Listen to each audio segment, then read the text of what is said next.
Program 3T yaitu testing, tracing, dan juga treatment yang dijalankan oleh pemerintah masih kerap menemui kendala, di antaranya ketidakterbukaan informasi dari masyarakat terkait kasus COVID-19 maupun rendahnya partisipasi pasien dalam melaporkan kondisi kesehatan mereka.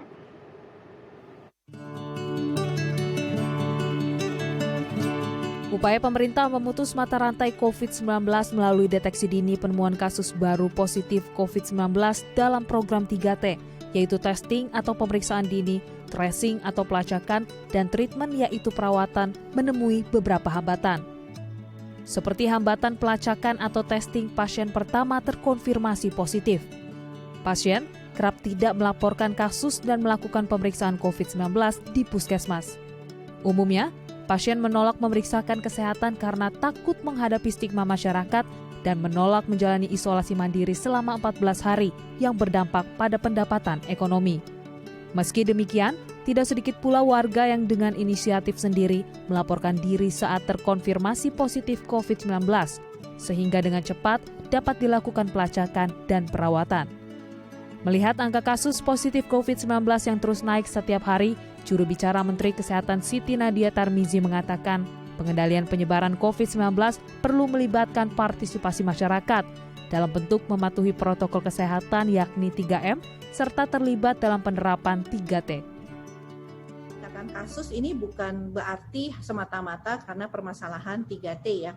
Karena kita tahu 3T ini harus ditemani dengan penerapan protokol kesehatan 3M yang kuat ya.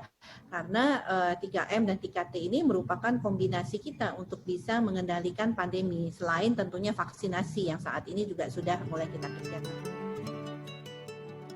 Baik, untuk membahas lebih jauh tentang efektivitas penerapan program 3T saat ini kita telah terhubung dengan Dr. Siti Nadia Tarmizi selaku Direktur Penanganan dan juga Pencegahan dan Pengendalian Penyakit Menular langsung di Ditjen P2P Kementerian Kesehatan Republik Indonesia. Selamat pagi, Dok. Assalamualaikum. Selamat pagi. Waalaikumsalam. Selamat pagi, Mas Imam. Baik. Apa kabar? Sehat? Alhamdulillah sehat. Dokter Siti, boleh diceritakan bagaimana kemudian evaluasi, karena kita sudah hampir setahun, hampir setahun begitu ya pandemi COVID-19 di Indonesia. Bagaimana kemudian evaluasi dari 3T ini? Sejauh ini apa hambatan-hambatan pelaporan-pelaporan gitu dan pelaksanaan 3T di masyarakat, Bu? Ya, 3M dan 3T itu masih merupakan suatu cara yang sangat tepat ya, artinya dan masih sangat efektif tentunya di saat pandemi COVID-19 ini yang belum kita lalui. Dan tentunya sejak hampir 11 bulan kita menerapkan 3T bersamaan dengan 3M menjadi satu kesatuan upaya penanggulangan pandemi COVID-19. Tentunya banyak hal yang sudah kita lalui ya, baik itu hal-hal yang positif maupun hal-hal yang tentunya masih menjadi tantangan. Kalau kita berbicara mengenai hal yang positif, saat ini sudah lebih dari 900 laboratorium yang bisa melakukan pemeriksaan untuk COVID-19 yang di awalnya itu kita masih sangat terbatas, bahkan kurang dari 100 laboratorium. Kemudian kita berbicara juga mengenai jumlah orang. Saat ini sudah kurang lebih 8.000 sampai 6.000 spesimen yang dilakukan pemeriksaan untuk COVID-19. Jadi banyak hal sih Mas Imam yang tentunya kita ketahui dari proses pelaksanaan 3M dan 3T ini.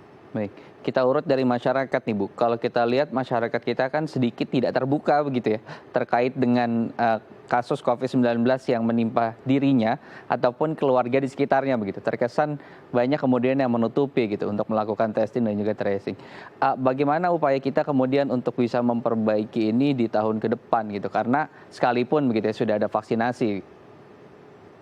Ya, walaupun memang kita ketahui vaksinasi ini kan bukan penyelesaian dari pandemi COVID-19, upaya untuk 3M 3T ini memang harus kita tetap teruskan ya.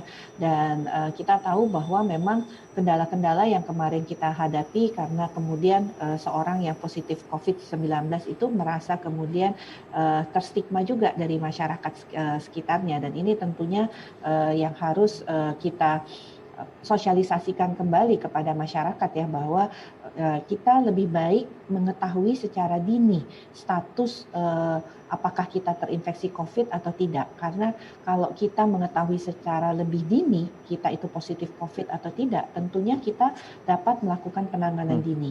Nah, dengan penanganan dini sudah pasti gejala kita itu tidak akan menjadi parah. Itu yang menjadi penting. Jadi kita tahu kan bahwa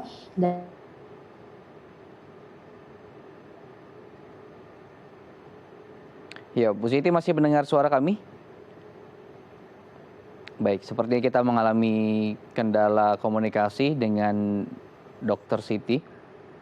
Ya, Bu Siti? Ya, Baik. jadi kalau kita berbicara tadi mengenai kalau kita bisa melakukan penemuan secara dini, maka tentunya kita bisa melakukan ya pengobatan ataupun kemudian bahkan kita bisa melakukan isolasi mandiri secara dini sehingga yang kita tidak akan menularkan kepada orang yang terdekat kita, kepada anggota keluarga kita, karena dengan kita melakukan isolasi mandiri.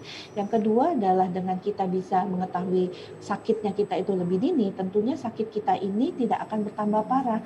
Karena kita tahu dari berbagai kajian, orang yang positif COVID-19 itu yang muncul menjadi gejala sedang, itu hanya 40%-nya. Sementara yang punya gejala berat atau bahkan membutuhkan perawatan yang ICU seperti itu ya Mas Ibnu, itu hanya 5-10%. Makanya kita harus menjadi yang tadi, yang tidak bergejala dan kemudian bisa sembuh tanpa harus kita menjadi lebih berat penyakitnya. Dan ini harus kita sampaikan kepada masyarakat. Dan keterbukaan mengetahui siapa saja kontak yang kita sebelum kita bergejala, karena kita tahu bahwa 3 hari sebelum muncul gejala atau sebelum kita dinyatakan positif COVID-19 itu sebenarnya puncak-puncaknya jumlah virus yang ada di dalam tubuh kita. Sehingga kalau kita bisa tahu siapa saja sih, misalnya kita ketemu dalam 4 hari atau 5 hari sebelumnya, maka kita bisa segera juga untuk menginformasikan orang tersebut dan orang tersebut bisa mendeteksi dirinya lebih dini.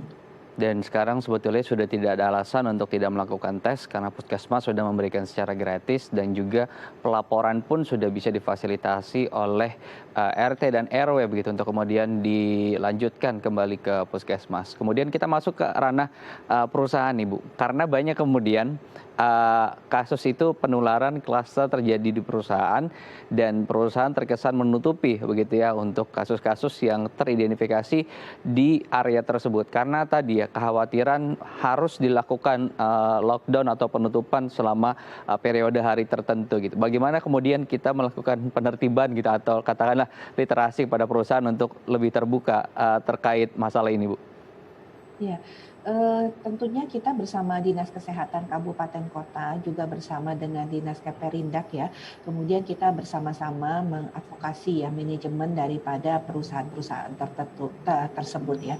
Tentunya lockdown ini kan tidak akan berlangsung selamanya dan tentunya kita akan menyampaikan bahwa lockdown ini merupakan salah satu upaya yang tentunya bisa memutuskan rantai penularan dengan segera dibandingkan tetap terus mempertahankan ya tidak melakukan lockdown tapi nanti akan bergantian saja kasus positif ini pada seluruh pekerja yang ada di perusahaan tersebut. Jadi kita perlu memang menyampaikan bahwa lockdown itu betul-betul atau menutup perusahaan itu sebentar adalah dengan tujuan memutuskan rantai penularan sehingga tidak berlanjut ya. Jadi kalau tadi kita berbicara 3 hari sebelumnya sudah puncak-puncaknya daripada jumlah virus di dalam tubuh kita, itu kan merupakan resiko untuk orang lain.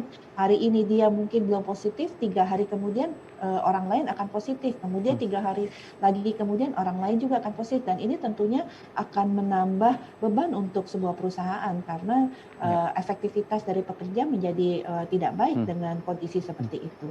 Jadi malah bukan produktivitasnya meningkat ya, malah jadi justru produktivitasnya akan turun dengan kondisi banyaknya atau dengan perlahan-lahannya pekerja di perusahaan tersebut menjadi positif. Oke, karena aturan 3 hari penutupan itu bukan punishment ya, tetapi juga tadi berdasarkan kepada efektivitas kinerja nanti karyawan yang lain gitu ya. Ketika dia tertular, maka secara otomatis juga banyak karyawan tertular dan harus menjalani karantina dan produktivitas juga semakin menurun begitu. Nah, bagaimana dengan sektor kesehatan, Bu? Karena tidak semua rumah sakit kemudian menjadi rumah sakit rujukan begitu. Ada juga rumah sakit yang masih melayani poli-poli tertentu begitu, dan ada beberapa kasus dilakukan penutupan begitu di sana ketika ada salah satu nakes mereka yang terpapar COVID-19 dengan alasan mungkin gitu ya, khawatir masyarakat yang berobat di sana jadi khawatir dan takut. Ya, sebenarnya di fasilitas pelayanan kesehatan itu sudah ada yang kita sebut sebagai pengendalian infeksi di Fasiankes ya.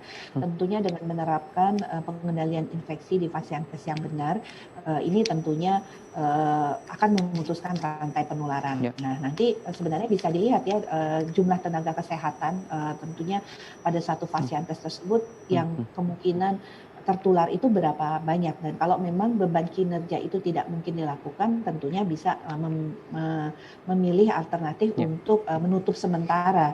Tetapi tentunya pelayanan-pelayanan esensial tidak bisa kita hentikan ya, karena apalagi kalau rumah sakit atau puskesmas tersebut adalah satu-satunya Fasiankes yang ada di daerah tersebut, sehingga perlu untuk mengatur shift daripada penjadwalan ya, daripada pelayanan kesehatan ini, sehingga betul-betul memastikan pelayanan esensial itu tidak berhenti oleh karena permasalahan positif pada hanya satu atau dua orang. Yang penting adalah kemudian melaksanakan kembali, mengatur penjadwalan kembali, menerapkan kembali dengan ketat pencegahan pelayanan infeksi yang memang sudah menjadi standar di Fasiankes.